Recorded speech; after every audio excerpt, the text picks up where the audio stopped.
വറത്തൂർ ബലന്തൂർ തടാകങ്ങളിൽ നുരഞ്ഞുപൊങ്ങുന്നത് തുടർക്കഥയായിട്ട് നാളേറെയായി.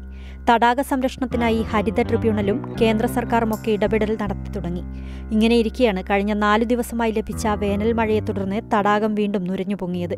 ഞായറാഴ്ച ഉച്ചയോടെ ജലോപരിതലത്തിൽ രൂപപ്പെട്ടു തുടങ്ങിയ നുരയും പതയും ഇപ്പോൾ കാറ്റിൽ പറന്ന് നിരത്തിലേക്കും സമീപത്തെ ജനവാസ കേന്ദ്രങ്ങളിലേക്കും വരെ വ്യാപിച്ചിരിക്കുകയാണ്.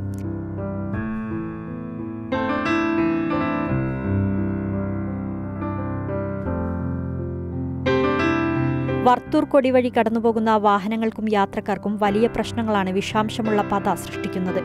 20ഓളം വ്യവസായശാലകളാണ് വറത്തൂർ തടാകത്തിന്റെ കരയിൽ പ്രവർത്തിക്കുന്നത്.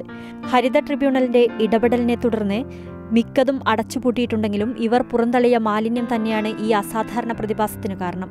2 മാസത്തിനുള്ളിൽ തടാകം ശുദ്ധീകരിക്കണമെന്ന് കോടതി ഉത്തരവുണ്ടെങ്കിലും 2 വർഷമെങ്കിലും വേണ്ടിവരുമെന്ന നിലപാടിലാണ് കർണാടക സർക്കാർ.